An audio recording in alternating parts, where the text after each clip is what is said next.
Bueno, mujeres, empezamos ya con la última ponencia. ¿Se está grabando? Sí, sí.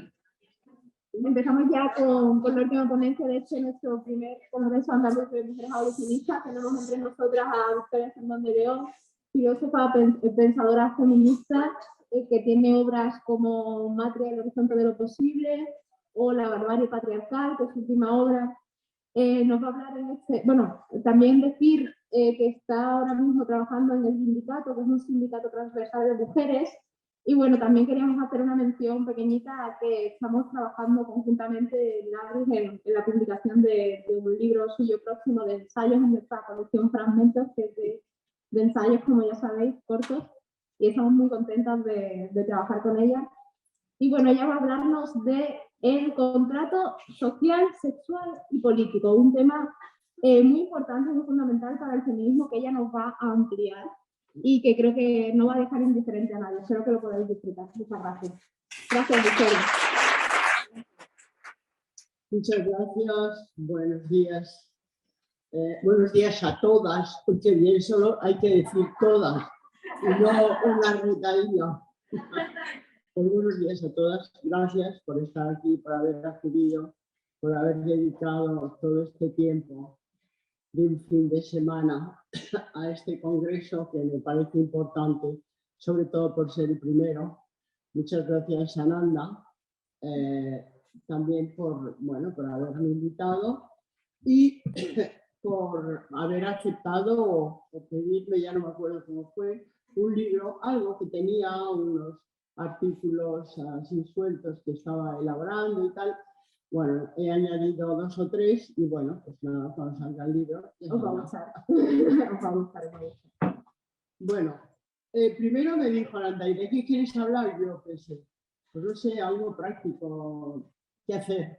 Me dijo, es que eso dice muy poco, tienes que poner otro título que sea más significativo. Y a mí se me ocurrió la semejante locura de hacer esto del contrato social, sexual y político. Y una vez que le había dado el título, digo, ¿pero dónde me he metido? Bien, bueno, yo es que creo que estamos en un momento como muy importante y bueno, no lo tengo que decir a vosotras porque todas lo sabemos, en un cambio de paradigma, como hemos estado hablando. Un cambio de paradigma es mucho cambio, ¿eh?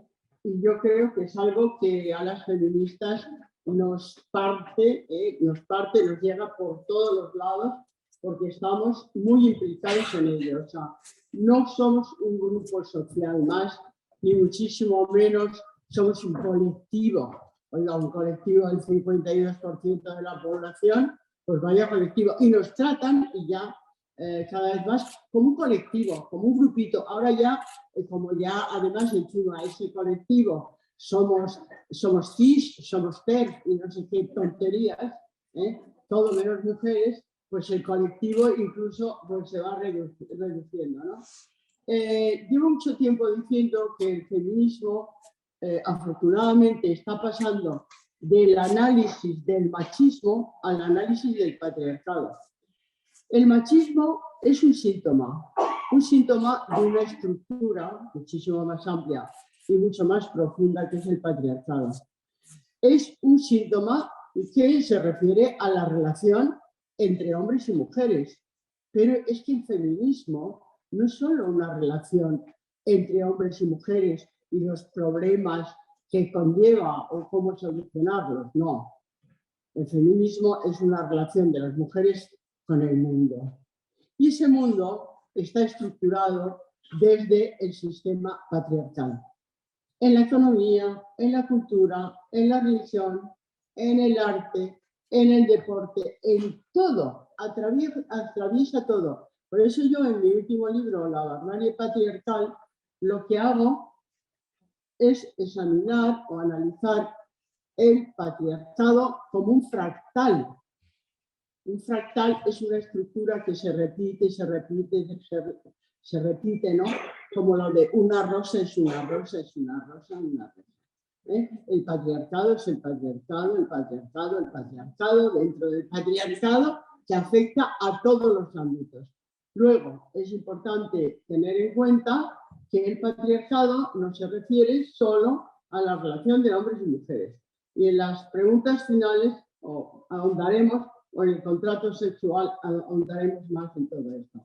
Bueno, lo voy a pasar bastante rápido porque prefiero el debate final.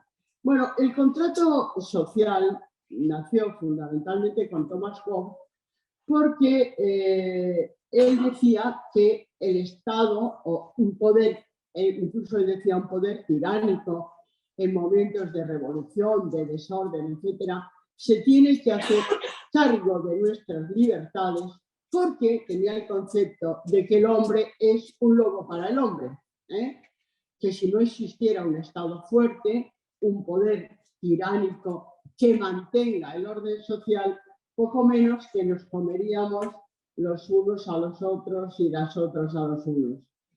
Entonces, él dice que necesitamos ese poder tiránico que mantenga el orden social y, por lo tanto, tiene que haber una cesión de la soberanía popular a ese poder. Claro que hay que tener en cuenta que Hobbes dijo, el miedo y yo nacemos gemelos. ¿Por qué nacemos gemelos? Porque cuando su madre estaba dándole a luz, lo estaba pariendo, bueno, pariendo es un término animal, pero en fin, alumbrando. Cuando su madre lo estaba alumbrando, estaba llegando la escuadra española a las cortes inglesas, a Inglaterra, ¿no? Y a las costas. Entonces, la madre estaba aterrorizada porque podía empezar en ese momento una guerra, cualquier cosa, y ella estaba pariendo y con un miedo espantoso. Por eso Hobbes decía esta frase, el miedo y yo nacimos gemelos. De ahí que él reclame un poder tiránico por encima de todo, que ponga orden, que nos libere de todo, le entregamos nuestra libertad, pero que ponga orden. Es lo mismo que está pasando ahora mismo. Estamos naciendo gemelas con el miedo del COVID. Y una vez que los tienen agarrados por el miedo, reclamaremos también un poder tiránico que ponga orden, por favor, pongan orden por encima de todos, pongan vacunas, no importa. Luego vendrá el cambio climático y los grandes desastres. Luego vendrá, o ahora ya, la gran escasez. Luego vendrá otro bicho que nos picará o que nos, no sé qué, que nos matará y nos tendrán que poner más vacunas. Luego, estamos en esas, muy parecido a lo de Hobbes. Luego, ¿qué pasará? Que pediremos un poder internacional que nos gobierne a todos y entonces vendrán los grandes psicópatas de turno a organizar el mundo. Eso que llaman el gran reseteo. Luego, más adelante, esto es en 1651, cuando escribe el Leviatán, que es el monstruo, el gran poder, viene después John Locke. Voy a coger solo como 4 o 5 figuras que hablan del contrato social. El segundo tratado de gobierno, en 1689, o sea, casi 50 años después. Entonces él dice que, claro, porque para Hobbes el estado de naturaleza, nosotros, el estado natural, somos lobos para los hombres y los demás.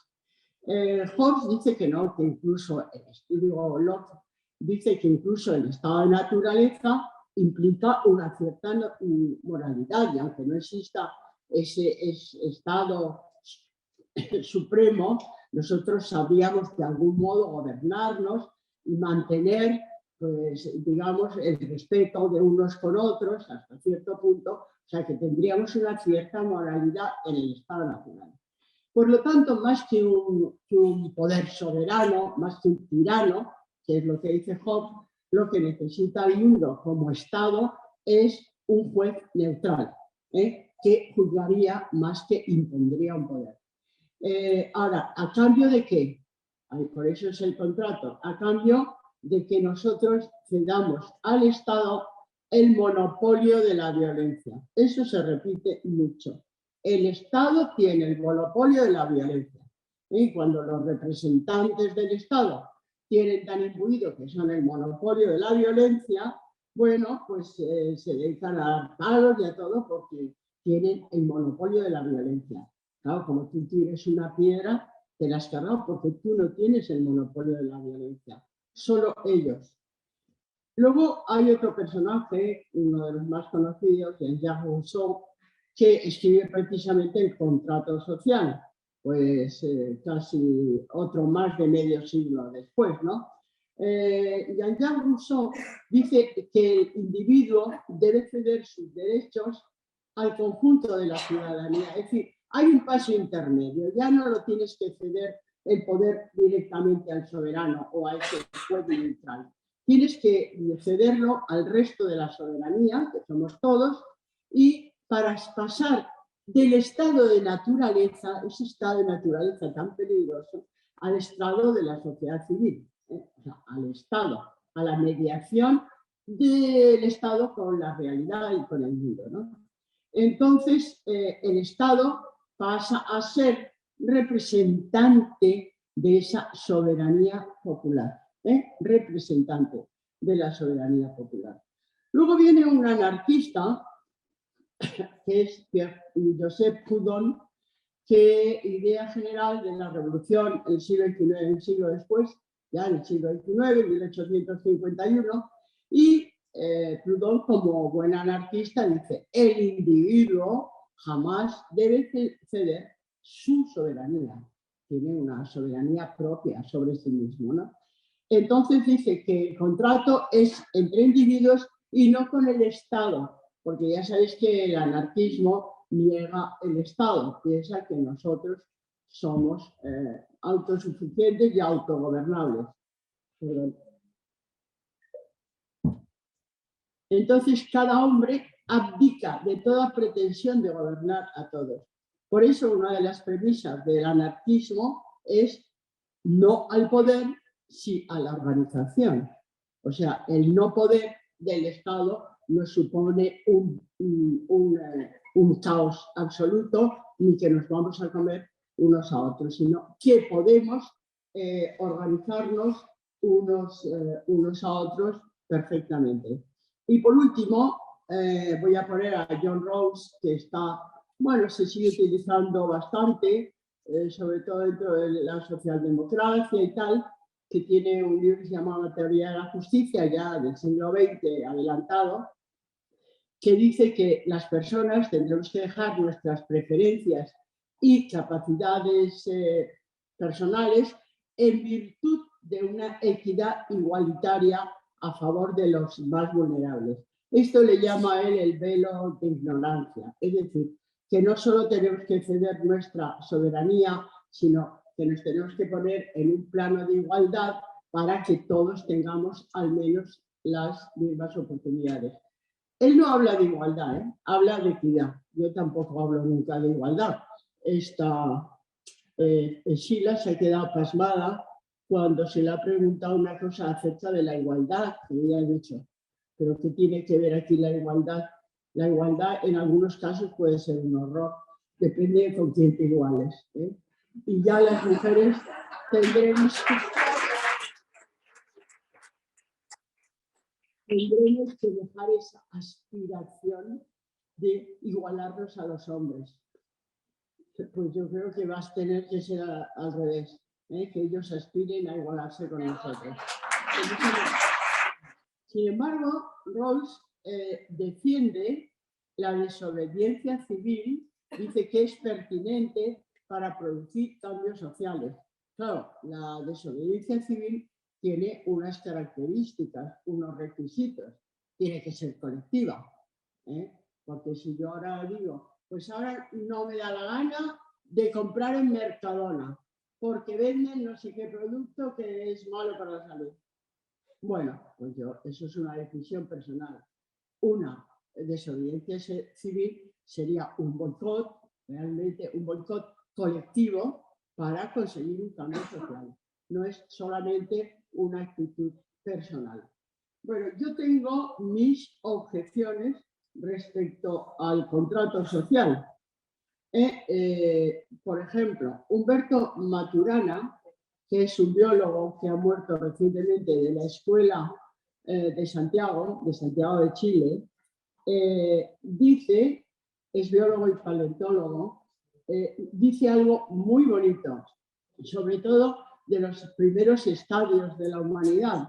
Dice, lo que diferencia al linaje homínido de otros linajes de primates es un modo de vida en el que compartir alimentos con todo lo que esto implica de cercanía, aceptación mutua y coordinación de acciones en el pasarse cosas de unos a otros, juega un rol central. Es el modo de vida homínido lo que hace posible el lenguaje. Y es el amor, la emoción que constituye en el espacio de acciones en que se da el modo de vivir homínido, la emoción central de la historia evolutiva que nos da origen. Justo lo contrario de Hobbes. No somos un lobo para el hombre, ¿no? El hombre no es un lobo para el hombre, sino que al contrario, hemos podido sobrevivir porque el amor, como respeto mutuo, la ayuda mutua, etcétera, es lo que nos ha hecho humanos, ¿eh? Y lo que ha intervenido en la evolución, en la historia evolutiva, ¿eh? Entonces, al menos en los orígenes y al menos hasta que llegaron las invasiones patriarcales. Por otro lado, Silvia Federici, que habla también de la Edad Media y de los bienes comunales, decía que en esta época se dieron bastante, más que ahora, la igualdad entre los sexos. Porque los bienes comunales eran de los que vivían los campesinos medievales, por los cuales los bosques, los ríos, las tierras, todo eso eran bienes comunales y ellos podían vivir de esos bienes, que luego a lo mejor tenían que dar diezmos al Señor o lo que fuera,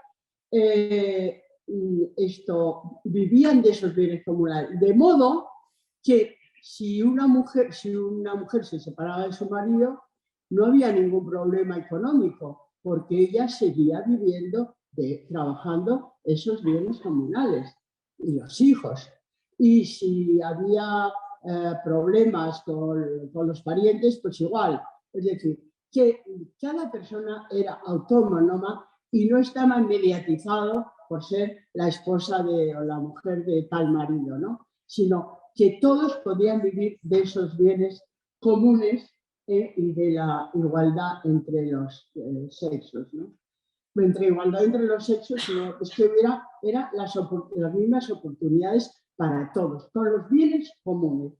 Luego, para que no penséis que es algo como muy primitivo, ahora tiene mucho también que ver, porque entonces dices, ¿hasta cuándo terminó esto de los bienes comunes? Bueno, y cuando llegaron las guerras campesinas contra los señores en el siglo XIV, las mujeres lucharon en pie de igualdad con los hombres, del mismo modo. Entonces había, ya digo, una comunidad, entre todos igual, en donde no había esos roles masculinos marcados ni los roles femeninos marcados, digamos, sobre todo en lo económico, ¿no? En la subsistencia. ¿Hasta cuándo duró este sistema comunal? Bueno, hasta que los nobles decidieron en esos commons, en esas comunidades, parcelar las tierras, apoderarse de ellas, que son los commons medievales, y Elinor Ostrom, que fue premio Nobel de Economía, creo que en el 2007, y se ha muerto recientemente, dijo que los commons medievales terminaron cuando la nobleza empezó a parcializar las tierras, a poner sus vallas y apoderarse de ellas directamente, ¿no? Es más, muchos de estos campesinos tuvieron que irse a las grandes urbes, pues a vender sus pequeños productos o lo que pudieran, ¿no? A subsistir como quiera. En esta época, que además coincide 1500 y pico, coincide 1600, bueno, todo un siglo, coincide con la gran acumulación capitalista o acumulación originaria de la que habla Marx. Es decir, que esos nobles empezaron a aumentar sus bienes y sus capitales enormemente. Entre los bienes y el oro y la plata que venían de América y las tierras que habían robado directamente a la comunidad campesina, ahí empiezan a ver la creación de los grandes capitales. Ahora mismo estamos en la misma situación. ¿O qué creéis? ¿Para qué va a servir esta pandemia? ¿Para qué? Pues para lo que está sirviendo, para la gran acumulación de capital. Ahora mismo los grandes capitales, el Bezos, el Musk, el Zuckerberg, todos estos, ¿cómo se llama? El Soros, todos estos locos, Bill Gates, todos estos psicópatas están aumentando sus capitales del orden del 40%. ¿Por qué? Porque nos están hundiendo, nos están arruinando. Antes que importaba tanto, que no podíamos perder el PIB, el PAB, el no sé qué, y ahora mismo enseguida cierran comercios, directamente los están hundiendo. En Nueva York he leído hoy que porque dicen que hay una variante, van a agotar todo el alfabeto griego. Ahora van por la Omicron, que ha surgido en no sé qué país de África. Bien, pues ¿cómo se llama? La alcaldesa de Nueva York, que no sé cómo se llama, no me he fijado, la alcaldesa de Nueva York ha dicho que ya va a poner restricciones a comercios, de un virus, se supone que está en África, pero antes de que llegue a Nueva York, ya empieza a poner restricciones. Y la gente se calla, la gente se muere de miedo. Eso fue ayer. Bueno. La gran acumulación del capital. Os diré, no sé si será luego, este es un dato que me dejó absolutamente patuflé. A ver, no, ya llegará. Ya llegará, sí. Los fondos buitres. Se están hinchando, tienen todo en sus manos, pero ya llegará, lo tengo después. Entonces, Hugo Mattei, que es un autor actual italiano, que habla mucho de lo común, dice que los bienes comunes está llamada, bueno, la categoría de los bienes comunes está llamada a desempeñar una nueva función constitucional de tutela de lo público. Ojo, tanto frente al poder privado como frente al Estado.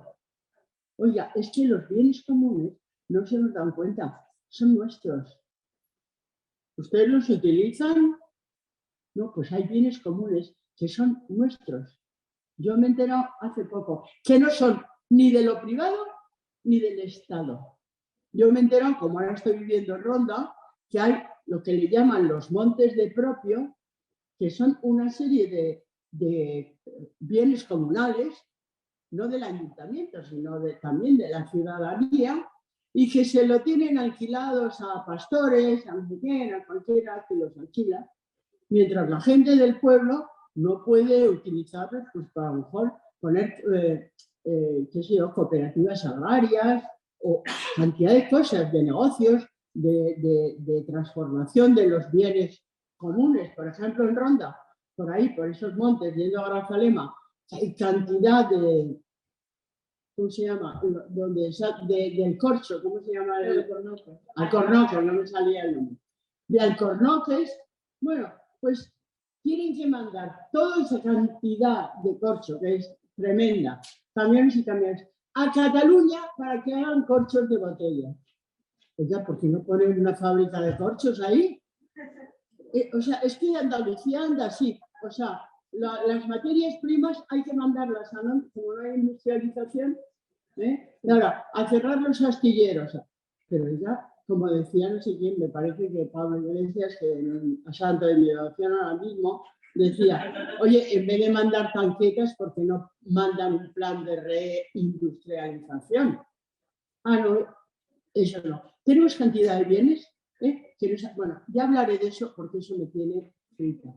Y luego, por último, pues Judith Butler se habla nada menos que la anulación de la ley natural en favor del ordenamiento jurídico. De aquí sale todo el follón de la ley trans, porque os digo, o sea, argumenta que no existe una identidad correspondiente al término mujeres, ya que los sistemas jurídicos producen a los sujetos a los que luego representan y que constituyen la legitimidad del contrato social. Pero no existe un sujeto, ojo, no existe un sujeto antes de la ley. La palabra mujeres solo corresponde a un término jurídico. Luego, el sujeto político del feminismo serán aquellas personas que el ordenamiento jurídico reconozca como mujeres. El cambio registral de nombre, ya está. Por eso basta con cambiar el nombre para convertir a un varón en una mujer, fundamentado en el contrato social. El contrato social es un contrato jurídico. Luego, cuando nosotros nacemos y venimos al mundo pues, con nuestro cuerpo serrano, no somos nadie, hasta que estaríamos en el estado natural, hasta que pasemos al ordenamiento jurídico, hasta que nuestro papá normalmente va al registro y pone Pepita, fulanita. Bueno, ahí ya empezamos a ser sujetos. Y entonces, de esto se vale la Judith Butler para decir que el ordenamiento natural, quiero decir, el estado natural no tiene ninguna importancia. Se carga el estado natural y de paso la naturaleza, porque lo importante es la cultura. La cultura es la que nos hace hombres y mujeres. El estado natural, ese cuerpo con el que nacemos, eso no tiene ninguna importancia. ¿En virtud de qué? Del contrato social. Por eso veis que el contrato social es importante tratarlo. Pero, claro, ahora viene la Carol Feynman diciendo que, ojo, que antes del contrato social hay otras cosas. Y ella dice, el contrato social, se está viendo, ¿no? Sí. El contrato social presupone el contrato sexual, presupone. Y la libertad civil, del contrato social, y la libertad civil presupone el derecho patriarcal. Esto lo escribe en 1988 en el contrato sexual. Entonces, la construcción del sujeto político no ha previsto lo que es el sujeto doméstico, que no es un sujeto político. Fijaros qué cosas, ¿no? Entonces, resulta que al principio la relación doméstica conyugal entre no iguales, como podía ser la institución del paterfamilias, que ya sabéis que el paterfamilias era dueño y amo de bienes, vidas y personas, como eran su mujer, sus hijos y sus criados, al mismo nivel. Entonces, esta forma, se replicó en lo que era el patrón y el sirviente. Pero primero estaba esta forma, la conyugal, el contrato sexual, entre el patrón y el sirviente, ¿no? Más tarde, entre el empresario y el obrero asalariado, que eso sí ya se consiguió que estuvieran en una posición de igualdad civil, porque ya hay un contrato. No quiere decir ni igualdad económica, ni igualdad de clase, ni igualdad de edad, sino igualdad civil entre las dos partes contratantes. Sin embargo, el contrato del matrimonio es el único ejemplo que queda de trabajo doméstico premoderno, en el que no hay un contrato explícito, sino implícito. Pero gracias a este contrato implícito, los varones pudieron entrar en el contrato social y crear el Estado. Es lo que ha dicho también antes Sila. Si las mujeres no estuvieran atendiendo a todos los demás, los hombres ni podrían estar en sus trabajos, ni podrían formar el Estado, ni los partidos políticos. Pero ese contrato sexual queda ahí solapado, no, porque es por amor, como ya sabemos. Entonces, claro, además, no sé, lo que hay que distinguir es entre el empleo. Bueno, entonces, no distinguimos entre el empleo.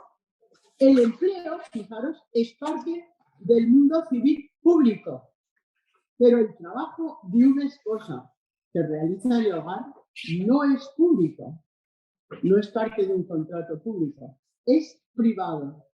Esta relación no está especificada en el contrato matrimonial, sino que se fundamenta en ¿qué?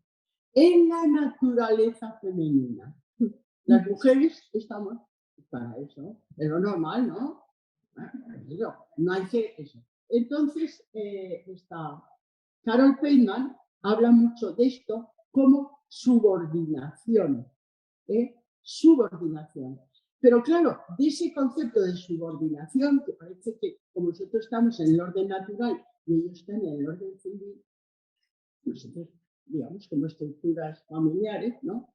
Se derivan ciertos conceptos que los usamos indistintamente y son completamente distintos, se apliquen a los hombres o a las mujeres. Voy a definir estos conceptos aplicándolos a las mujeres. Por ejemplo, explotación. La explotación es la capacidad o la apropiación de la capacidad reproductora, de los cuidados y de los trabajos domésticos de las mujeres. Nunca fueron secuestrados los varones en las razias o en las invasiones por su capacidad reproductora. Nunca. Esa es la explotación para las mujeres, que no tiene nada que ver con la explotación para los hombres o con la explotación de los hombres. Otra definición que es completamente distinta. Discriminación. Prejuicios sobre la minusvaloración de las mujeres respecto a sus capacidades en relación a lo público. Claro, esto sirve para hacer la comida, limpiar, a lo público y a lo tanto. Un hombre puede ser discriminado por diversos motivos, por la clase, por la raza, por la religión, por la política, pero nunca jamás por ser hombre. En cambio, nosotros, nuestra discriminación fundamentalmente es por ser mujeres. Luego ya vendrán la raza, la clase, etc. Pero nuestra discriminación fundamental es por ser mujeres. Otro concepto, violencia simbólica. Es la desvalorización de todo lo femenino y la exaltación de lo masculino. De modo que toda la historia, la cultura y hasta la ciencia giran en torno al varón y a lo masculino, lo que se ha llamado androcentrismo. Pero hasta tal punto que no nos damos ni cuenta. Pero cuando hablamos de violencia, hablamos de violencia psicológica, de violencia física. Ahora, yo llevo hablando de esto como años, pero que si quieres arroz fatalismo. Ahora se empieza a hablar de la violencia simbólica. Es que la violencia simbólica es todo. Vas a cualquier ciudad importante y tal, y te encuentras el monumento al soldado desconocido. Bueno, si vas a Roma y te encuentras el mausoleo de Víctor Manuel, el soldado desconocido, y normalmente unos señores haciendo ahí guardia. Bueno, jamás me he encontrado el monumento a la maternidad, que es muchísimo más importante. La sangre del soldado desconocido, que es una sangre de muerte, frente a la sangre de vida. ¿Eso qué es? Vamos a hacer un monumento a la maternidad, pero qué chorradas es eso. Eso es del orden natural. Paren hasta las vacas. Bueno, la misoginia. La misoginia es cuando se habla ahora de las TER. No hay mayor crimen de odio que la misoginia a lo largo de toda la historia. Es la envidia y el odio, también envidia, ojo, del patriarcado y de los grupos de hombres o fratrías contra las mujeres. Los mayores discursos de odio han sido emitidos por hombres muy venerables, muy considerados, como los filósofos, los eclesiásticos, los médicos, los recicladores respecto a las mujeres. No hay mayor discurso de odio que ignorar a las mujeres en la construcción de la historia. La cancelación de las mujeres en los libros de historia, de literatura, de música, de arte, de lo que sea, constituyen el más alto tributo a la misoginia. Simplemente con coger un libro de texto y ver lo que no dice, porque ahora solo tenemos en cuenta lo que dice. ¡Ay, ha dicho negro! Bueno, sea que negro sea ofensivo, ¿no? Y lo que no dice, esa es la mayor misoginia. Seríamos a los que, ay, por favor, qué aburrimiento, pero si la misoginia es un fenómeno universal y que dura siglos, ¿no? Ahora los discursos de odio son como la de la Rowling, ¿no?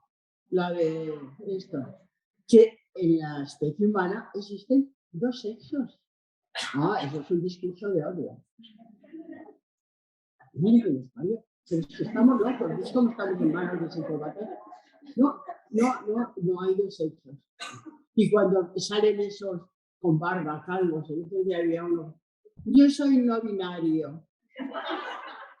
Y dices, oye, pero el no binarismo es propio de las especies, no de los individuos.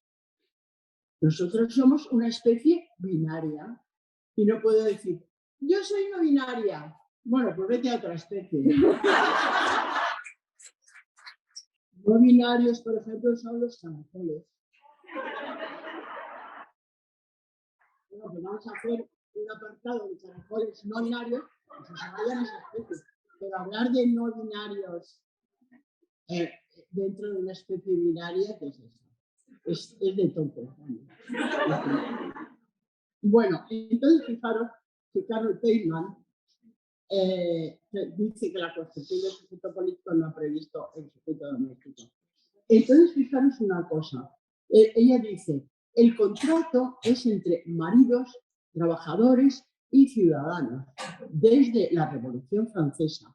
Pero para que veáis la diferencia, que lo estamos oyendo todos los días y nos enteramos, es cuando un oficiante dice, yo os declaro marido y mujer.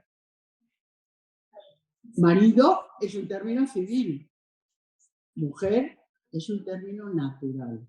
No os dice yo os declaro hombre y mujer. Yo os declaro marido, estatus civil, mujer, estado natural. Nos lo tragamos, estupendo. Bueno, pues ahí estamos, ¿no?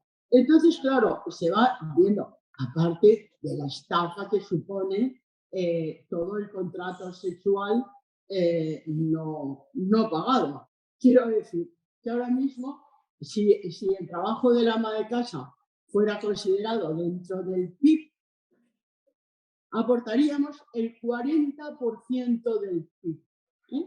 O sea que cuando empiecen a temblar los ministros de Economía, que nos baja el PIB, que nos baja el PIB, pongo el trabajo de las amas de casa y remunéralo, ya verás que pronto nos sube el 40%. Y sabéis ese, ¿cómo le llaman? El contrato en la oscuridad o algo por el estilo, que representaría en una familia promedio española un sueldo del ama de casa de unos 2.500 euros al mes. Ese es el contrato en la oscuridad, ese que no se paga.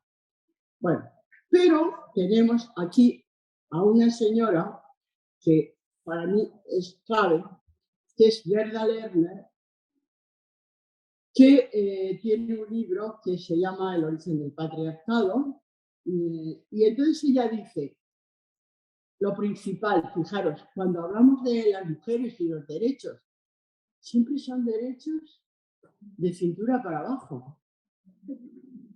Gerda Lerner abunda cada vez más en todo su libro todo el tiempo que realmente la mayor represión, la mayor explotación de las mujeres ha sido, no, ya le he dado,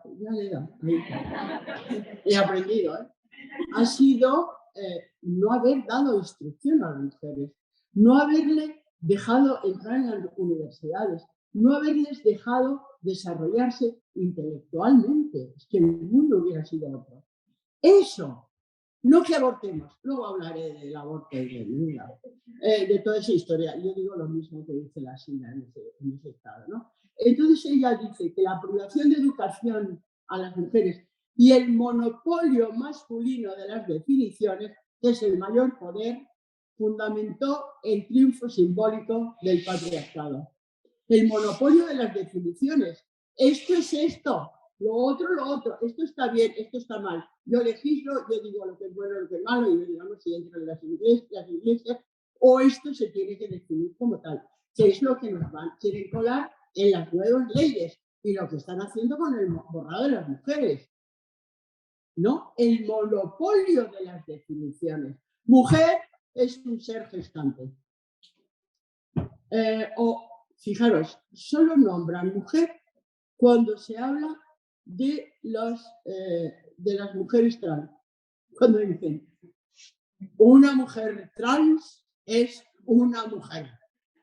Pero nosotros somos vientres gestantes, eyaculantes, no, menstruantes. ¿Os dais cuenta? Ellos tienen el monopolio de las definiciones. Es decir, no. Nosotros tenemos también que definir el mundo y las cosas y las realidades, porque por ahí nos han dominado. No si abortamos más o menos. Les importa un carajo si abortamos o no abortamos. Bueno, prefieren que abortemos porque es dinero. Les importa un carajo. Lo que sí les importa de verdad es que empecemos a definir el mundo desde nuestra particular visión. La agenda feminista, dice ella, que se ha situado, esto para mí me parece importantísimo, en los espacios vacíos del patriarcado. Y yo añado, en los puntos ciegos del patriarcado.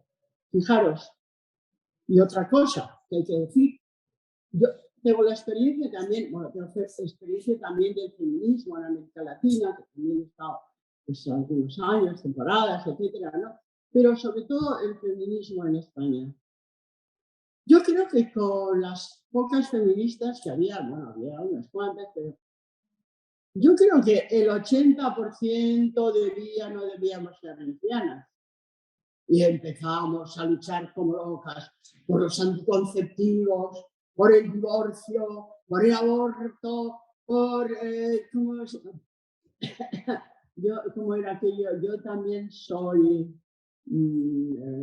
bueno, cuando traicionas a tu marido. Oye, hay palabras que se me van, pero debido a mi provecta edad adúltera, el adulterio, cosas que a muchas no nos incumbían para nada. Esos son los puntos ciegos del feminismo, del patriarcado. Lo grave para el patriarcado que hubiéramos empezado a luchar por una economía feminista, por un tipo de entender la política, por unas reformas en las universidades, por una redefinición de nuestros conceptos, que se empezó, ¿no? No, pero empezamos a luchar por esos puntos ciegos que a ellos les importan un pleno y que, bueno, que son reivindicaciones de mujeres y que también nos han favorecido a todas, seamos quien sea. Pero nos han favorecido hasta cierto punto. Aborto libre y gratuito. Oiga, ¿y por qué no la vasectomía? ¿Por qué no el tipo que se haga la vasectomía? Tú quieres estar conmigo, pues mira, te haces la vasectomía, que además es reversible. Pero no, aborto como si fuera una fiesta. Y además, aborto. Tendríamos que haberla formulado como maternidad libre. O sea, yo soy madre si quiero y cuando quiero. Y no cuando un señor me la meta, con perdón de la expresión que queda un poco grosera.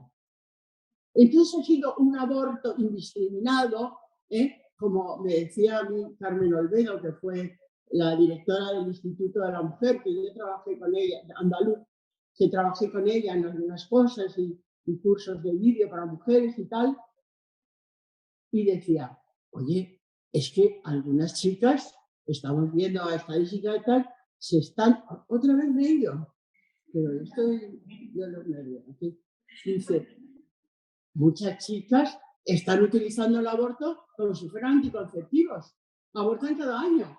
Y el tío, claro, yo decía, es que para los tíos esto es un harén. Me da igual, me dejo a una prellada, oye, que aborte, me dejo. Hemos sido tantas. El aborto, como si fuera la mayor, no. El aborto no. La libertad, la maternidad libre. Tenemos que reconceptualizar todo. Entonces, bueno, pues en los puntos ciegos nos hemos situado. En los puntos ciegos o en los espacios vacíos del patriarcado. Aquellos que ellos no tocaban. ¿Qué importaban a ellos? ¿Y el divorcio? ¿Qué le importaban? Si puedo tener 4 amantes por esto, o me puedo ir de putas cuando quiera. En cambio, nosotros nos hemos dedicado, sí, a esas cosas que interesaban a las mujeres, pero de aquel modo, sin deconstruir todo lo demás. Y nos hemos situado en esos puntos ciegos y en esos espacios vacíos del patriarcado. No, nos tenemos que centrar en los debates centrales del patriarcado. No en esos aláteres, Y ahora, las argentinas encantadas porque han conseguido el aborto. Pero si ahora la política está encantada del aborto. ¿Por qué? Porque quieren reducir la población, lo primero. Entonces, cuantos más abortos, mejor. ¡Hala, hala! Abortos, abortos. Antes que se arreglaban las vertiduras. Ahora no. Venga, cuantos más abortos, mejor. Ay, qué inocentes somos las mujeres, de verdad, Dios mío. Y entonces, otra cosa muy importante, la lucha por la emancipación de las mujeres antecede a la lucha por sus derechos. Eso dice Gerda Lerner. La lucha por la emancipación, emancipare es salirse de la mano de emancipare, salirse de la mano que nos controla. O sea, emanciparse es decir, crear un mundo propio. Es como cuando una joven se va de su casa, se ha emancipado. Es que eso es la emancipación. Usted, eso, mire, yo voy a hacer mi camino y no lo que usted me dice, lo que los partidos políticos, no. Eso es emanciparse. Entonces, Gerda Lerner dice, la emancipación de las mujeres antecede a la lucha por sus derechos. Luego vendrá la lucha por nuestros derechos. Y fijaros, yo creo que esos debates entre la diferencia, la igualdad y todo esto, no. La emancipación es referente a la diferencia, porque la diferencia empieza a definir nuestra realidad, nuestra identidad, nuestros caminos, nuestras opciones, y luego ya vendrán los derechos en relación a ese contrato social, a esos derechos que tenemos que conseguir en el Estado. Eso sería ya el feminismo de la igualdad. Nos queda otro contrato, el político. De este caso nadie se habla. El contrato político, ¿no? Se habla del contrato social, fundamentalmente, el contrato sexual, las feministas, el contrato político. Pues no se habla mucho. Es la cuestión de la representación. Es decir, una serie de señores y señoras dicen que nos representan, se instituyen los partidos políticos y dicen que nos representan. Pero yo digo, ¿estos partidos políticos nos representan a nosotros? ¿Representan al Estado o representan a sus partidos? Representan a sus partidos, fundamentalmente. Y además, como se supone que también representan al Estado, tienen todas las prebendas de representar al Estado. Bien. Entonces, estos partidos, si no, hubiera mucho más objeciones de conciencia. El otro día, el vasco Elorza fue el único que dijo, yo no voto esto. Y se opuso. No, porque a lo mejor. Pero en cambio, lo que están votando, y ahora las del PSOE irán como ovejitas a votar la ley trans, lo que les ponga, porque se deben a sus partidos. A ver, a lo mejor hay objeciones de conciencia, ojalá, pero ya veréis cómo se arma la cosa, de tal modo que, bueno, donde digo Diego, y es por el bien, porque, en fin, porque tal. Bueno, entonces estos representantes, en realidad, y ahora estamos en la Unión Europea, están en manos de los lobbies. ¿Sabéis cuántos lobbies están inscritos en la Unión Europea? 12.000. Esos son los que nos representan. Esos son los representantes a los que se deben. Esos son negocios. Y ahora mismo se está dando, como he dicho antes, la nueva acumulación del capital.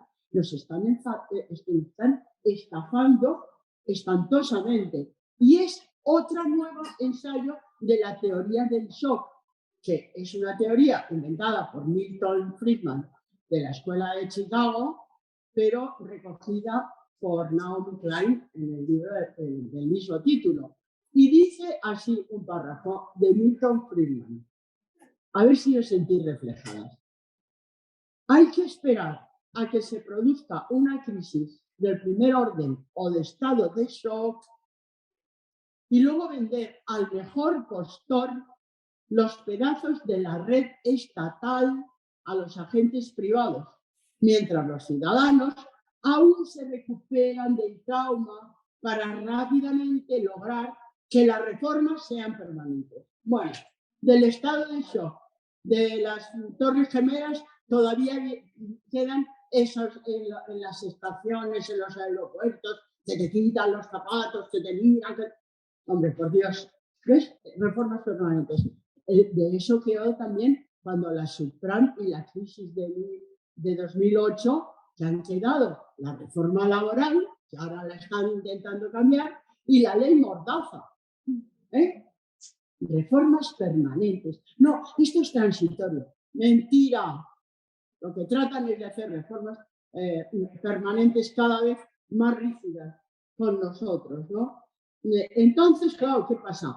Que con los ricos, con los más potentados, el Estado deja vacíos legales, cosas que no se saben. En cambio, nosotros nos escudriñan, como si fuéramos todos unos delincuentes, con lupa. Y claro, lo que pasa, hemos dado no sé cuántas ayudas de los ERTE, de no sé qué. Y luego llegan al 15%, porque todo es pura burocracia. Y os digo, en este puto país, hasta que no salgamos de la burocracia, no adelantaremos ni un centímetro. Estamos así desde Felipe II. Y seguimos. Y más burocracias. El otro día, hace 2 días, sacaron el gobierno un decreto ley. Mira, con esto del confinamiento, nos están metiendo de 164 páginas, con una cantidad de órdenes, de ordenamientos, pero claro, como nadie se lee el BOE cada día, no nos enteramos de lo que nos están metiendo. Esas son las reformas permanentes. ¿Cómo? Aprovechando el estado de shock, porque estamos en estado de shock. Reconozcámoslo. Estamos en estado de shock. Bueno, entonces vamos a pasar a otra cosa. Bueno, no. Entonces, claro, yo lo que digo del contrato político, para mí, la agenda feminista, de ahora en adelante, es que, claro, la agenda feminista se queda más antigua que la pana. Todavía con el divorcio, todavía, y así no podemos volver atrás. Si llega un Vox, habrá que volver a reivindicar todas esas cosas. Cuidado, pero no más allá. Luego, claro, nos viene la agenda sobrevenida, que aparece en lo de los trans. ¡Oh, Dios! No, es que tenemos que ir por delante. Y para mí, la única agenda feminista ahora mismo válida es la desobediencia civil. No sabéis la fuerza que tenemos nosotros. A las barricadas. Esa es para mí la auténtica agenda feminista que tendríamos que ver ahora. ¿Por qué? Porque mira, estamos en este momento en la situación actual. Fijaros, la situación actual, ¿qué iba a decir? La situación actual. Fijaros, había un librito que yo me leí hace muchísimo tiempo, que es de 1977, que se llama La Nueva Alianza. Es un libro de física y luego al final de sociología, que escribió Ilya Prigogine. Ilya Prigogine, que fue premio Nobel de Química, que estudia una teoría de las estructuras disipativas. Las que estudiéis o estéis en físicas o químicas o tal, lo sabéis. Las estructuras disipativas. Él dice que en un momento de caos, él claro, estudia el orden y el caos. El universo va del caos al orden. Luego viene otro momento de caos. Pero el sistema siempre busca el orden. Y el caos tiene un orden, pero un orden que no conocemos, con leyes que no conocemos. Entonces, él decía, en los momentos de caos, de desorden, el sistema busca salidas hacia el orden, hacia cómo volver la nueva normalidad, cómo volver al orden, cómo, no quiere decir volver atrás, sino buscar el orden, buscar un nuevo sistema que nos saque del caos. Dice, en ese momento hay muchas bifurcaciones. El sistema, hablo de sistemas físicos y químicos, que luego Isabel Steiner, que escribe con él el libro, lo aplica a los sistemas sociales y ven que son las mismas leyes. Entonces, esto empiezan a haber bifurcaciones, es decir, intentos de grupos, de gentes que buscan salidas por aquí, salidas por allá, por el otro lado, se buscan salidas, las bifurcaciones. Dice, pero solo puede triunfar la salida que encuentre el camino de la evolución. Si encuentras el camino de la evolución, puede cambiar, puedes transformar el sistema. Pero la buena noticia es que ese camino de la evolución no lo tiene que encontrar todo el sistema, sino con que un pequeño grupo encuentre el camino de la evolución, transforma todo el sistema. Eso es muy buena noticia. Si opináramos con el camino de la evolución, cambiábamos todo el sistema, porque sirve de modelo a todo lo demás. Bien. Bueno, entonces estamos ahora en unas bifurcaciones. A mí se me ocurrió poner estas fotos, por poner algo, por un lado los talibanes, por otro lado los de Glasgow con el, como dicen, con el bla, bla, bla, bla, bla del cambio climático, que no van a hacer nada, porque van a seguir haciendo sus negocios. Vamos, eso, cuando yo hablo de los bienes comunes, eso de que el agua se cotiza en bolsa, pero ¿cómo lo podemos conseguir? Las argentinas están ahora mismo luchando, ¿verdad? Sí, es que, vamos, en cualquiera de estos pueblos, ¿a qué han privatizado el agua? ¿No? Pues sería una lucha feminista. No, señor, el agua es de todos.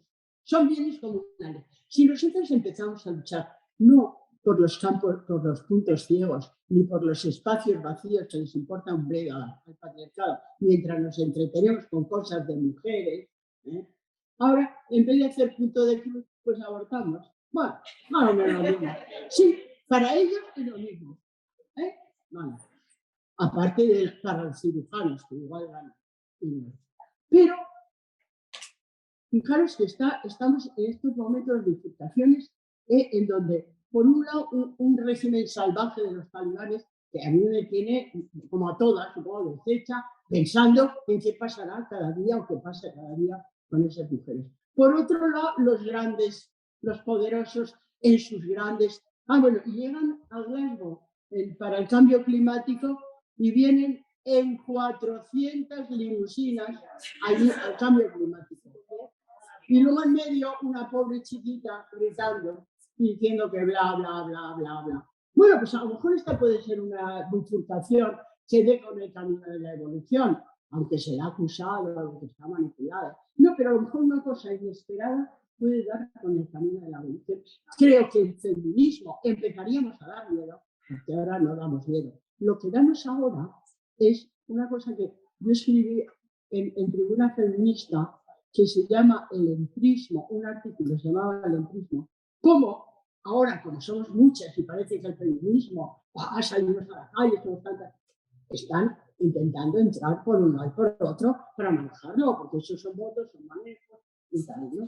Pero si empezáramos a ir por los lugares que no se esperan, y yo apuesto por la desobediencia civil, haciendo campañas muy puntuales, que eso es la campaña, eso, pero que les desconcertaran. Y además, oye, si consiguiéramos aglutinar a las amas de casa, que son las que mandan, y decir, pues no hacer esto, o no comprar tal producto, o cambiar de bancos, o es decir, a retirar todo el mundo que tenga el dinero en el Banco Santander. ¿Eh? Y luego decirle a la Patricia Botín, Ana Patricia, ¿no eras tan feminista? Pues no, vente a nuestro bando. No, cosas que no se esperan que les hagan las feministas, pero que para nosotras es muy importante, porque está nuestro futuro también en la economía, no es si abortamos o no abortamos. Bueno, yo las preguntas que había preparado son muy fuertes, no creo que las podamos, quiero decir muy fuertes, un poco complejas, las podamos discutir aquí, pero eran estas. Bueno, esto es una cita culta para decir que soy filósofa. Mi sangre decía, no hay respuestas correctas, sino preguntas adecuadas. Que venía a cuenta, ¿no? Dice, entonces he puesto, ¿sería el momento de la desobediencia civil para oponernos a un contrato social y contrato político que nos oprimen más que protegernos?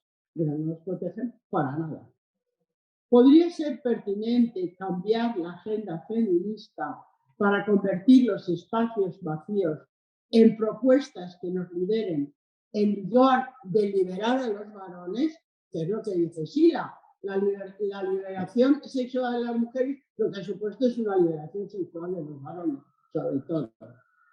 Habría que enfrentarse abiertamente contra una ley trans que nos despoja de nuestra identidad y destroza la obra de la madre. La obra de la madre es una frase y un libro, creo también, de Lucy Irigaray, feminista de la diferencia, que hablaba la obra de la madre, que son los hijos. ¿Cómo el Estado va a tener poder para manipularte a un crío, a una cría, que a los 3 años te empiece a decir que es trans y que tú ahí no puedes intervenir y que te pueden llevar a la cárcel si tú defiendes realmente lo que crees mejor para tu hijo, para tu hija? No, hay que enfrentarse, yo creo, muy directamente y muy fuertemente, porque esto es muy bestia. Luego, ¿tendríamos que dar la vuelta a la cultura woke o de la cancelación? Sí, aquí tenía yo una cosa. La cultura woke es todo esta meme de la cancelación. Ahora, bueno, pues sí, a romper estatuas de Colón. Vale, muy bien. En América Latina, bueno, todas las estatuas de los españoles fuera. Bueno, muy bien, un importante. Oiga, perdone, ¿por qué no empieza a echar abajo también todas las estatuas de los presidentes que durante 200 años han mantenido a los indígenas y a los pobres debajo de la bota? Bueno, ellos les prefieren acusar a Cortés, a Pizarro. ¿Y usted qué? Gilipollas.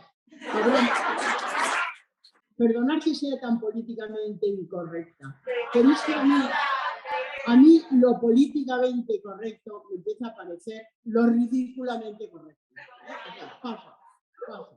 Entonces, bueno, tendrían, la cultura woke es la cultura eso, de la cancelación. Y aquí he escrito, he escrito de todo, o sea, este hubiera sido mucho más largo, pero en fin. Quieren cancelar la historia que no les gusta, cancelar todo tipo de diferencias, que no desigualdades. Ojo, porque se confunde. La diferencia con la desigualdad no tiene nada que ver. No desigualdades. Cancelar, por ejemplo, como estáis viendo también, cancelar el esfuerzo de los jóvenes en formación. Ahora puedes pasar a la universidad con suspensos.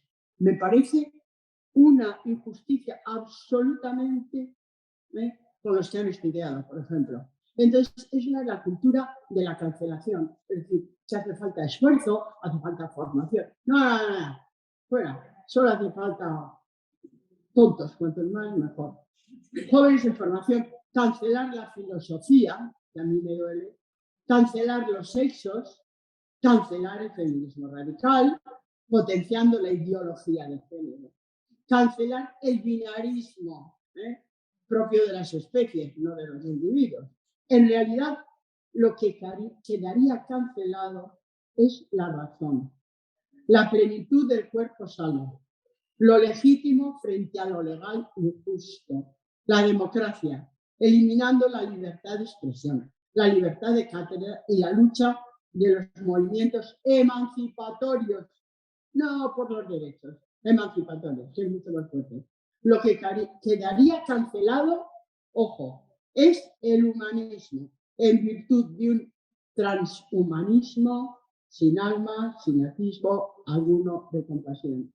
Quieren cancelar, en el fondo, el humanismo porque estamos yendo hacia un transhumanismo. Y por eso ahora la cultura woke. Ahora esto lo cancelamos. Hernán Cortés, el otro color, el patatín, el otro.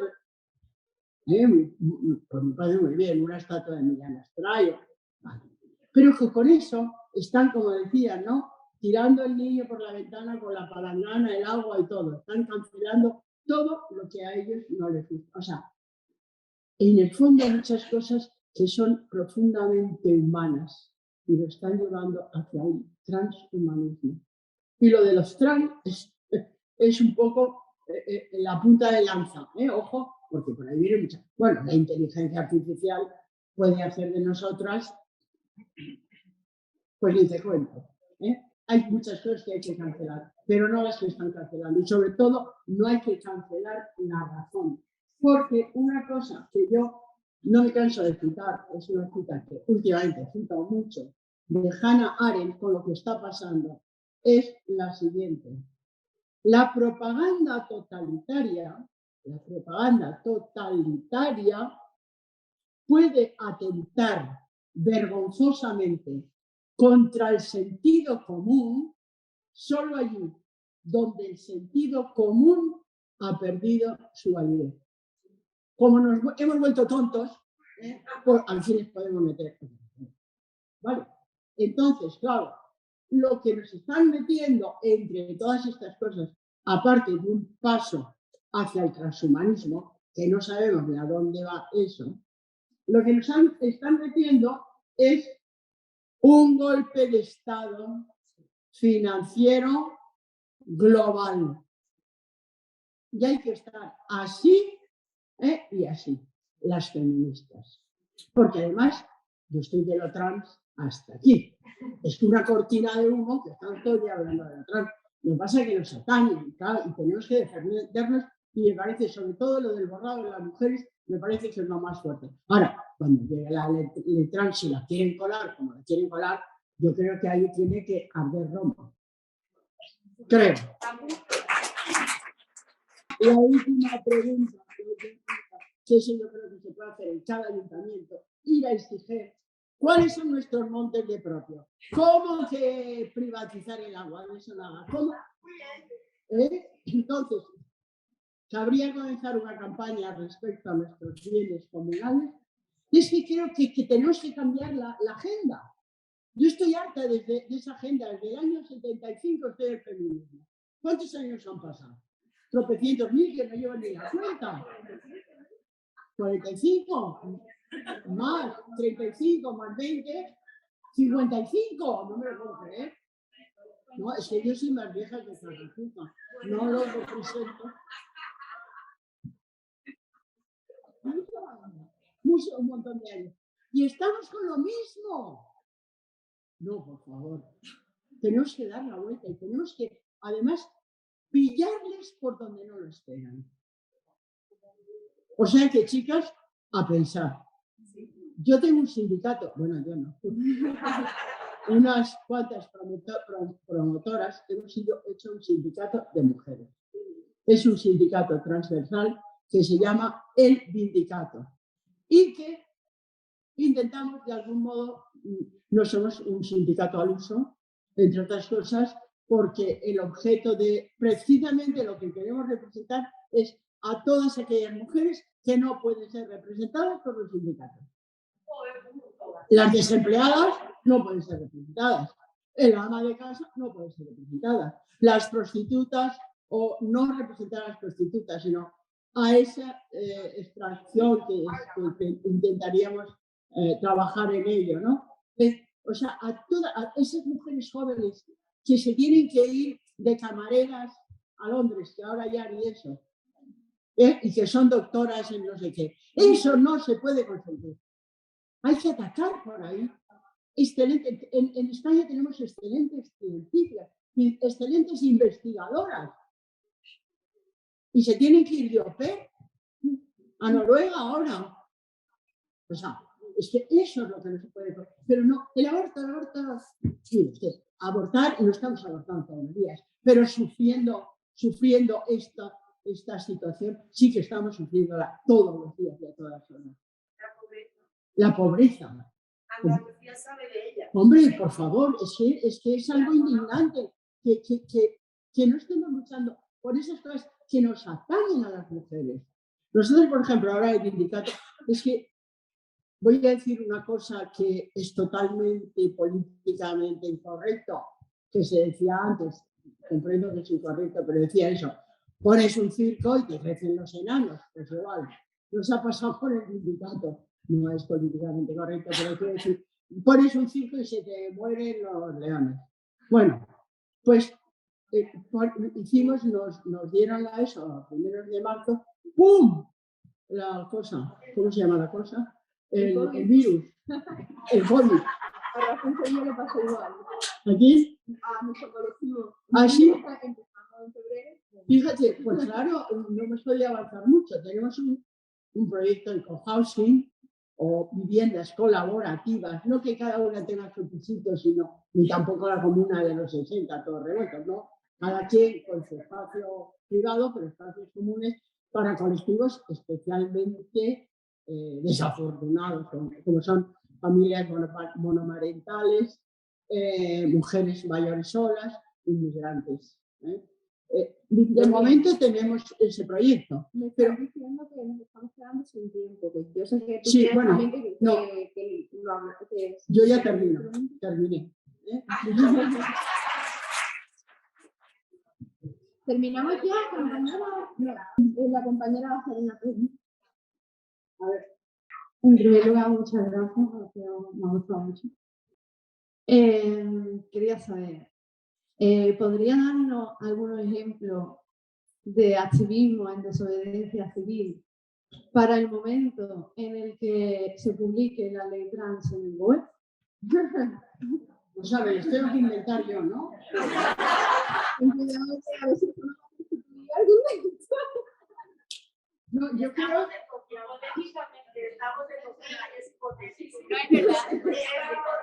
hipotéticamente. Pues, por ejemplo, quemar el Parlamento por la noche.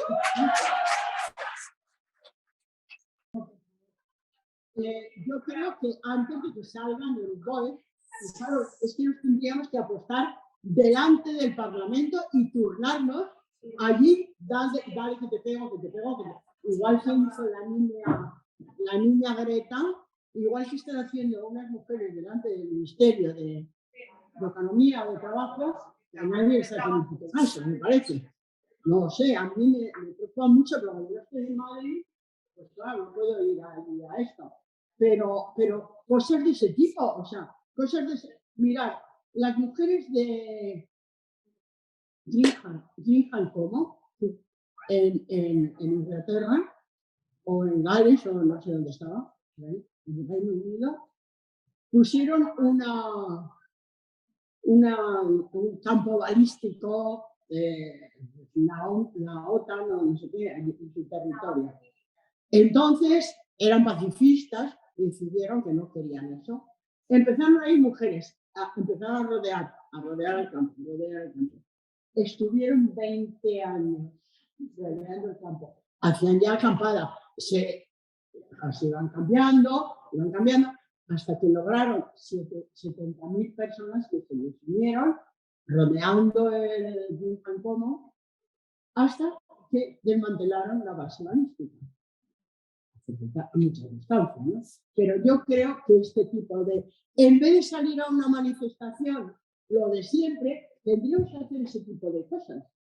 Porque una manifestación, si es un paseo, te llevas de no sé dónde a no sé dónde, hablas con las amigas, llevas el cartelito, ellos ya esperan eso, bueno. Lo que no se esperan es lo que hay que hacer. O desobediencia civil, pues no sé, en relación a eso, no sé qué tipo de... Bueno, lo de Gillingham Como es un tipo de desobediencia civil. Es decir, todo lo que sea acción directa es desobediencia civil. Para Cali. Claro. La acción directa, la acción. Porque los paseitos de las manifestaciones me parecen muy bien, pero yo ya creo que ni chicha ni limona. Los dejan igual. Han ido tantas, han ido cuantas, no, unos dicen más, otros dicen menos, pero ahí se termina la historia. Pero algo que sea persistente o una desobediencia civil que podía hacer, pues eso, cosas con los bancos. Retirar esto de tal banco. O le dais a otro, porque hay que tener un banco, desgraciadamente. Mejor a unas de esas cajas de ahorros que quedan algunas pequeñitas por ahí, pero hacer una campaña que se sepa, que suene. Se van a retirar los fondos, las mujeres van a retirar los fondos del Banco Santander porque apoyan tal cosa. Y las huelgas de cuidado reales. Las huelgas de cuidado que nos hemos planteado tanto, 1, 2, 8 años y no las hemos hecho realmente. Bueno, y las huelgas de cuidado son la bomba, que no se hacen porque no se sabe qué. Las huelgas de cuidado son demoledoras. Pues los niños no van al colegio, pues que no vayan.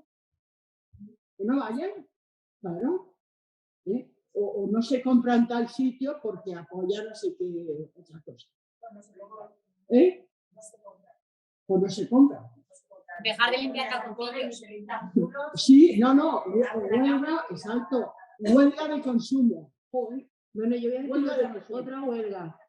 O consumir. La lisistrada. Huelga de sexo a los hombres, mujeres. No te entiendo. La lisistrada a los hombres. La lisistrada. Sí. No, hay que pensar cosas de esas que hagan efecto y que fuera digan no.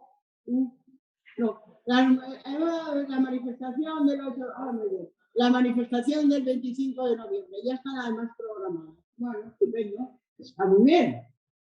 No, pero cosas que nos cojan y que realmente salgamos un poco de la agenda del cuadradito. Hace falta imaginación y hace falta valentía, Valentía. Creo que hay otra pregunta por ahí. Sí, al hilo de lo mismo que se está hablando ahora, yo creo, además de todos los contactos que estamos teniendo fuera de las charlas, que por cierto, enhorabuena por el congreso, muchas gracias. Pero, por favor, ¿cómo nos organizamos? ¿Cómo nos comunicamos de ahora en adelante? ¿Cómo nos contamos ideas de forma abierta, pero solo para nosotras?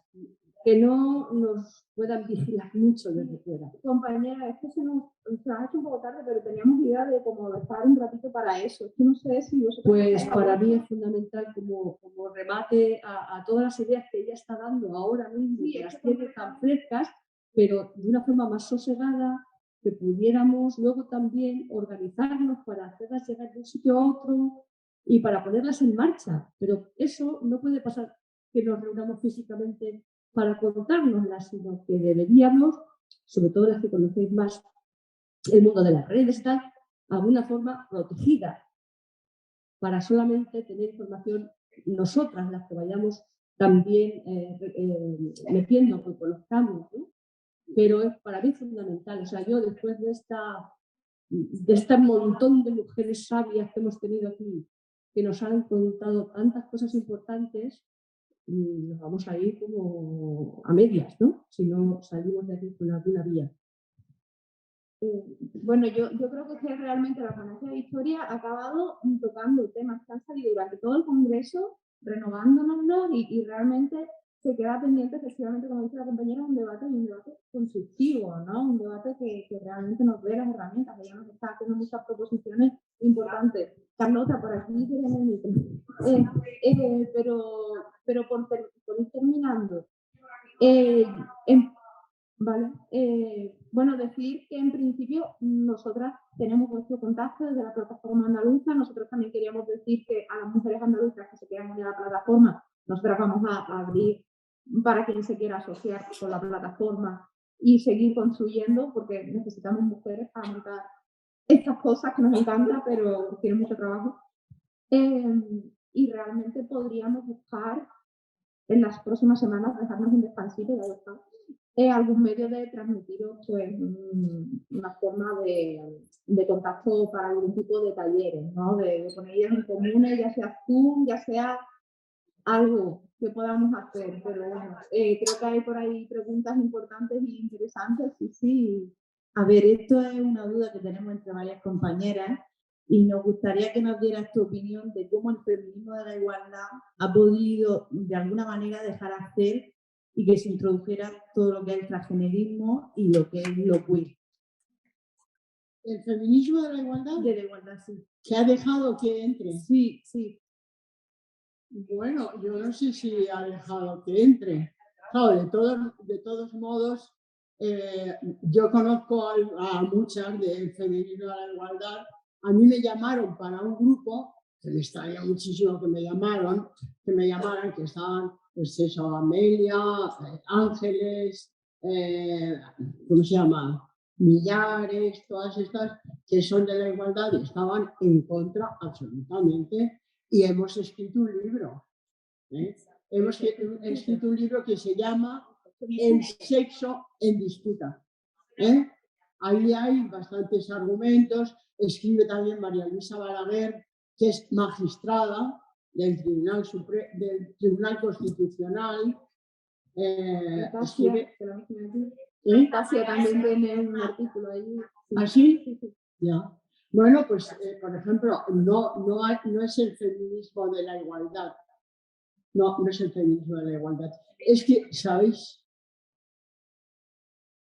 Que hay fuentes de financiación muy importantes que tienen cogidos a la izquierda por los huevos de la financiación. Eso ha entrado, no por el feminismo de la igualdad, ha entrado, digamos, por Podemos, por el trotskismo, fundamentalmente. Todo eso ha entrado por ahí. Esta gente está muy financiada, muy financiada. Si no, mirar Open Society, Fundación Ford, en Argentina, en Latinoamérica, así. Es por ahí, no es por el feminismo de la igualdad, no. Es por otro lado. Y claro, el engaño es que muchas cosas que están haciendo hacia el transhumanismo están entrando por la izquierda, por cierta izquierda, y entonces, claro, nos desconcertamos, porque claro, es que parece que está entrando por Vox. Es que puede ser que en un momento dado coincidan. Claro, si los autobuses de Vox dicen los niños tienen pene y las niñas vulva, ¿ves? Esto es de derechas. No me gusta, esto es de cajón. Esto no es de derecha ni de izquierda. Entonces, no creo que haya sido el feminismo de la igualdad, ni muchísimo menos, porque están muchas trabajando por ahí. Otras no. Yo creo que es más jóvenes feministas que tampoco saben por dónde les da mucho el aire, niñas de instituto y así, que les parece muy moderno. Y luego nos ha cogido por el buenismo. Ay, pobrecitos, con lo que sufre, pobrecitos. No, es que no tiene nada, eso no tiene nada que ver a apoyar a las personas trans, que siempre el feminismo ha apoyado, y otra cosa, lo que quieren hacer con nuestros niños y niñas. Que esto también va para reducir la población. Eugenesia le llamaba así. Eugenesia, claro, claro. Esos niños y niñas se hacen infértiles. Venga, bueno, aparte de hincharse las farmacéuticas con las hormonas, las operaciones, todo eso ya de paso. Pero no es, pobrecitos, no, vamos a darle una ley que se sienta. No, mira, el transactivismo no tiene nada que ver con eso. Es otra cosa mucho más profunda y mucho más grave. Mucho más grave. Por ahí hay otra pregunta. Adelante. Victoria, si te parece, dentro de 3 meses nos vemos aquí otra vez y hacemos acciones concretas para organizarnos. Ya que Aranda tiene todos nuestros correos, puede hacer una lista de correos de difusión y así, bueno, nos vemos otra vez en las caras y nos organizamos. Pero no nos pidan nosotras eso, que nosotras hemos tardado 3 meses en organizar esto, nos vamos a pero buscamos modos de Yo te escribo luego en privado y te... Tendría que hacerse un grupito de gente que supiera bien informática, que aquí seguro que hay muchos, un grupito coordinador. Dar todo el mundo, si ustedes... Desde Málaga nos ofrecemos. Desde Málaga nos ofrecemos para hacerlo, si queréis. Ahí estamos ya bastante organizados. De Málaga. Pues, sí, que soy muy tardiosa. La plataforma, tú sabes lo que pasa, compañera, que los datos... Pero bueno, vamos hablando. Seguro que encontramos medios seguro. Aquí esto nace de la voluntariedad de organización. Bueno, pasamos a Maika. Pero puedes pasar un correo a todas las que hemos venido y quien te quiera contestar, que quiera meterse en la lista, que te conteste que te dé los datos y ya está. Y a partir de ahí hacemos lista de correos, si os parece. Vale, hay 2 preguntas online, hay 2, porque luego hay bastantes comentarios. Una de ellas es ¿por qué un sindicato y no un partido? Y la otra es ¿por qué fracasan las organizaciones de mujeres? ¿Cómo? ¿Por qué un sindicato y no un partido? ¿Y qué más? Y por otro lado es ¿por qué fracasan las organizaciones de mujeres? Bueno, ¿por qué un sindicato y no un partido? Bueno, porque mira, los partidos ya sabemos en lo que se han convertido, creemos que no nos representan y que hemos hecho un sindicato porque es fundamentalmente para mujeres. Los partidos también pueden renovarse totalmente porque se está haciendo un partido de feministas que yo espero que tenga algún resultado. Allí en un parlamento que no se sabe cómo te representan ni qué, en fin, porque las cosas van. En cambio, un sindicato es más de acción directa y más, no tanto de representación, sino también de defensa directa. Porque a lo mejor nosotros no podemos ir a hablar con la ministra directamente, o sí.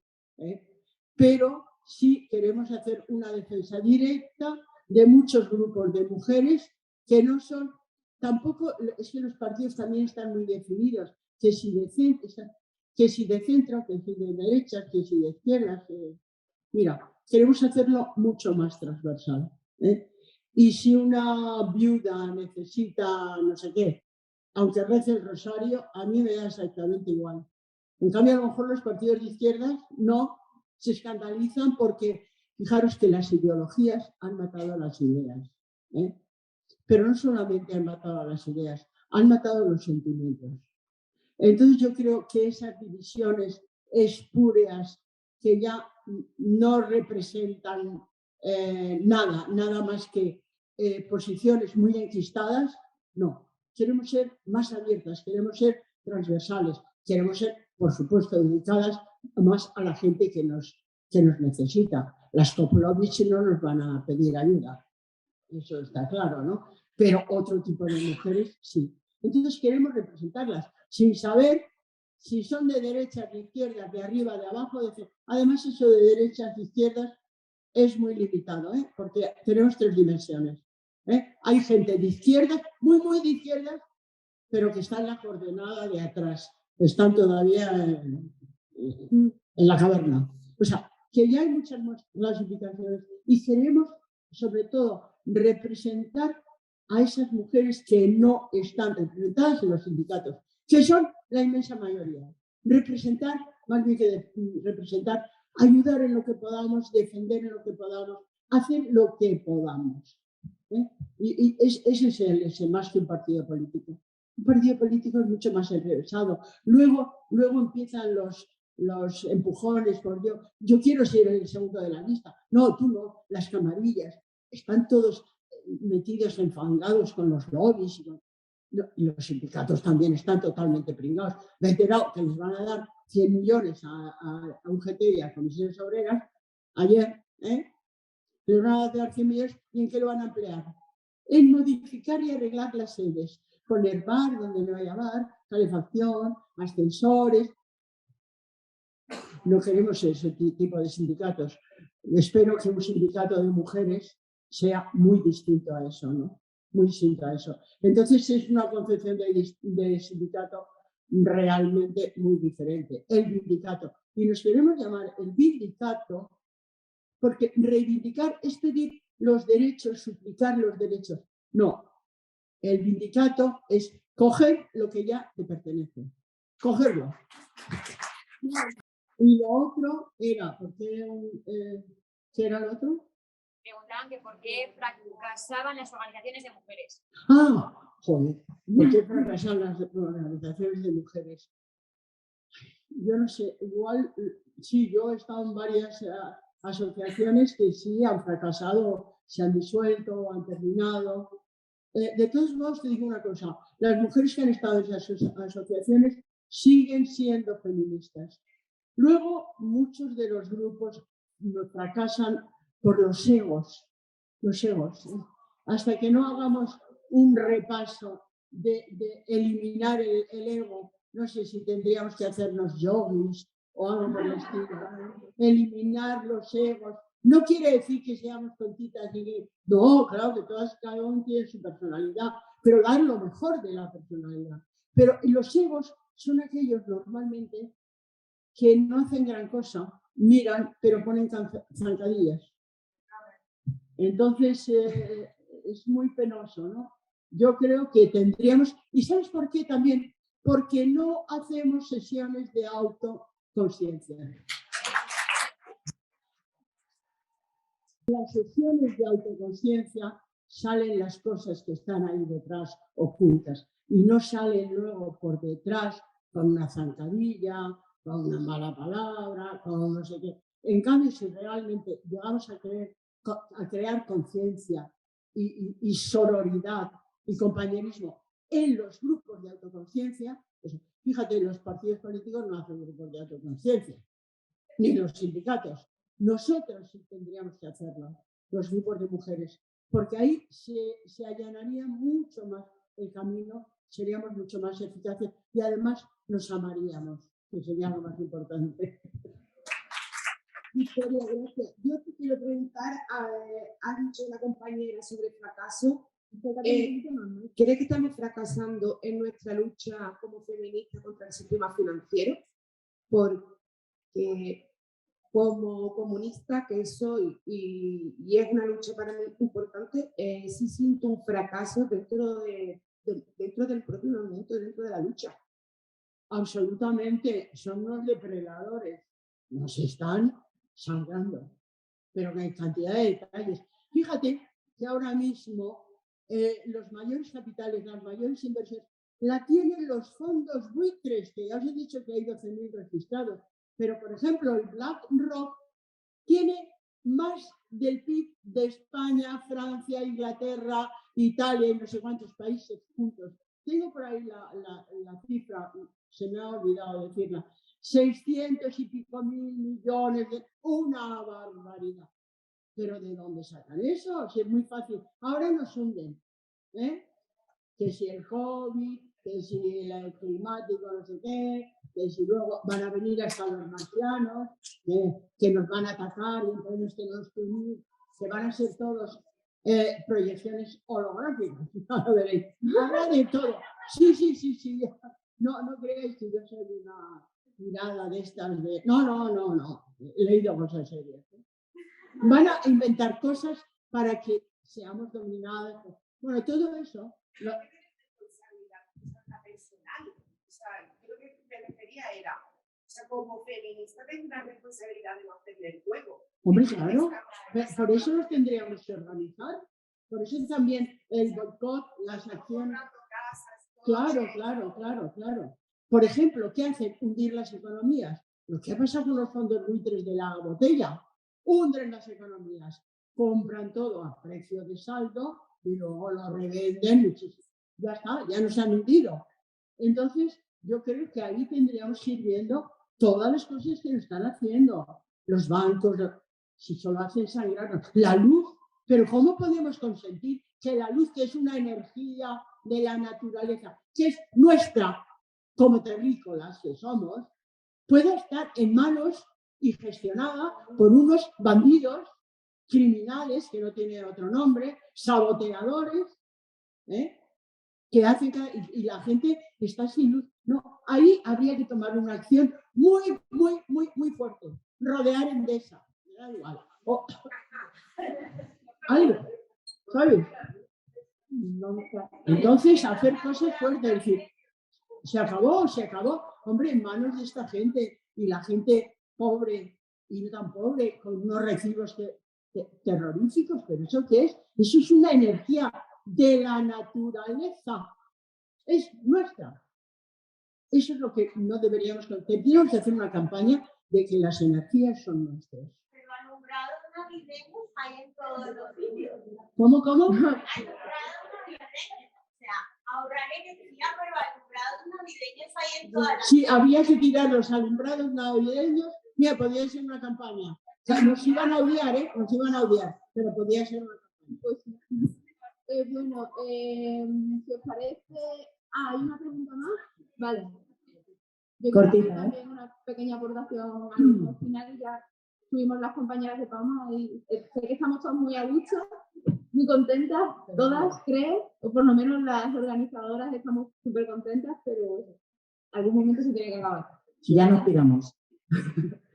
A ver, yo es que quería contar una cosita, un minutito, que es en Madrid, ¿vale? Presuntamente, y voy a decir presuntamente todo el tiempo, ¿vale? Presuntamente se le puso una multa a un presunto grupo de mujeres presuntamente feministas de en total 1.200 euros, ¿vale? Que presuntamente tuvieron que pagar de forma completa, ¿vale? Por varias acciones de desobediencia civil, presuntamente, ¿vale? Entonces, yo lo que quiero decir es que hay se hizo un pequeño crowdfunding porque esas presuntas mujeres pues son precarias. Entonces, pues no se podía suplir la multa. Entonces, se hizo un pequeño crowdfunding que tuvo, a pesar de los seguidores de esas presuntas mujeres en redes sociales, bastante poco recorrido. No, de los 1.200 euros que se necesitaban, no se recogieron ni 300, ¿vale?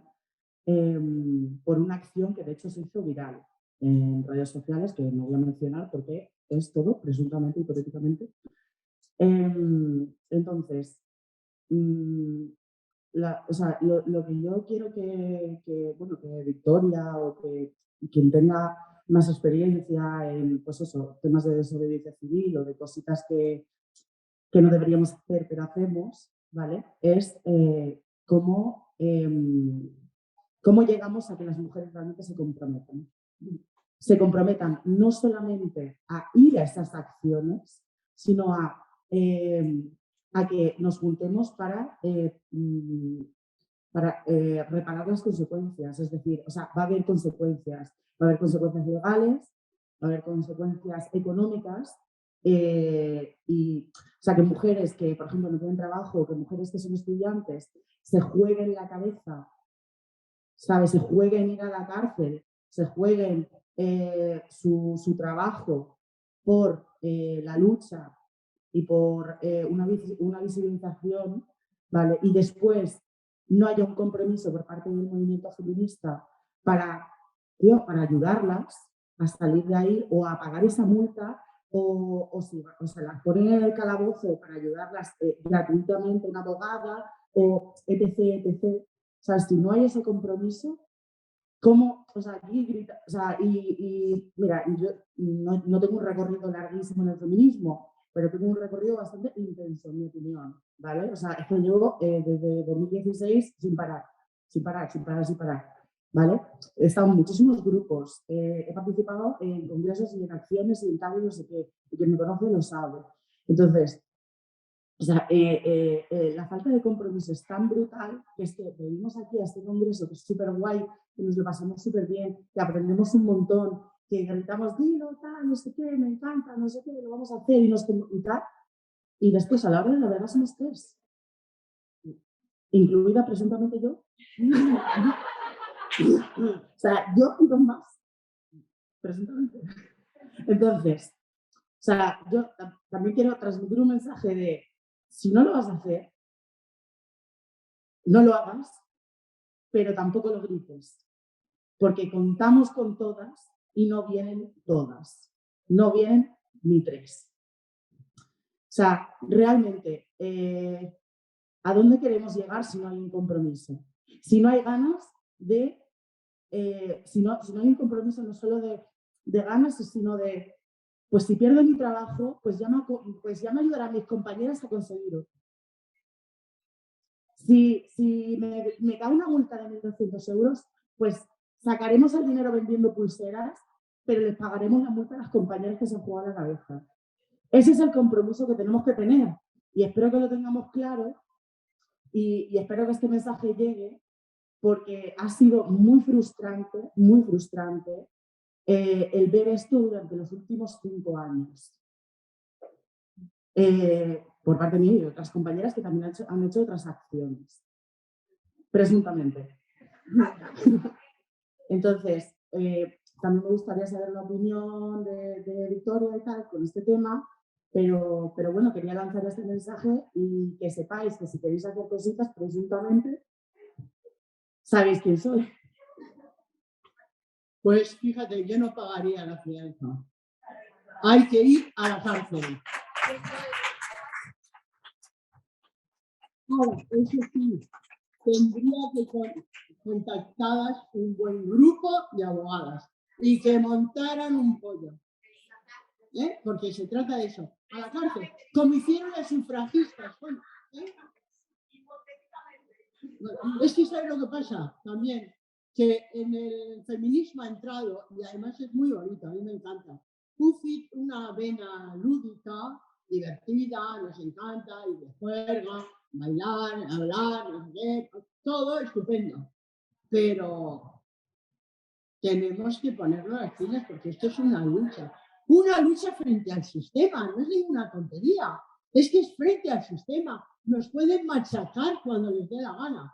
Ahora, cuantas más mujeres nos unamos con conciencia de a por todas, ahí no pueden con nosotros. No pueden porque además nos tienen mucho miedo, ya sabéis.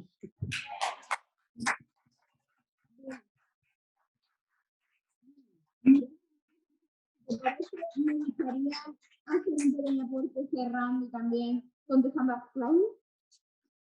También te conozco. Uniendo y con la última pregunta que planteabas ahí. Me parece que también con las cosas que dices y todo eso, que para hacer lo que tú estás pidiendo, pues organizarnos, que ya lo hemos dicho muchas veces, yo creo que muchas lo llevamos pensando mucho tiempo, pero está tan fragmentado el activismo. Sí, el activismo está súper fragmentado por los egos, que decía Victoria, en gran parte también, porque nos metemos en discusiones que a veces son ideológicas y que no nos dejan ver, pero que nos hace falta lo que hablaba ayer Sheila, ¿no? De la independencia. Esa independencia para poder dedicarnos a la desobediencia sabiendo que no tenemos que responder a ninguna atadura. Por ejemplo, un trabajo que está subordinado a la opinión de un hombre, por ejemplo, ¿no? Que decía Sheila, ¿no? Todo este tipo de cosas nos mantienen atadas, las familias, tenemos que tener independencia de la familia. Y yo por ahí retomo la última pregunta que pone Victoria y pregunto, ¿cuándo vamos a indagar en esas tierras comunales y tal para hacer nuestras casas separatistas, para hacer nuestra comunidad? Por ahí hablo de lésbica, pero sé que también se puede. No lésbica, lo lésbico lo facilita, ¿eh?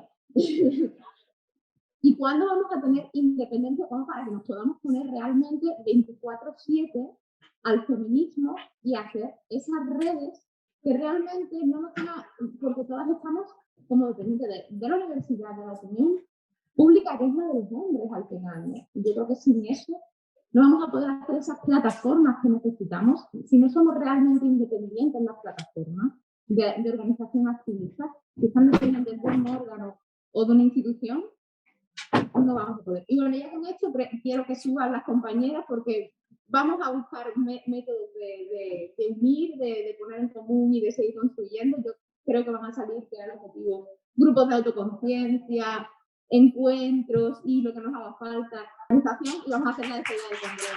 Muchas gracias, Victoria. Victoria. Bueno, las compañeras de la plataforma andaluza de mujeres abolicionistas.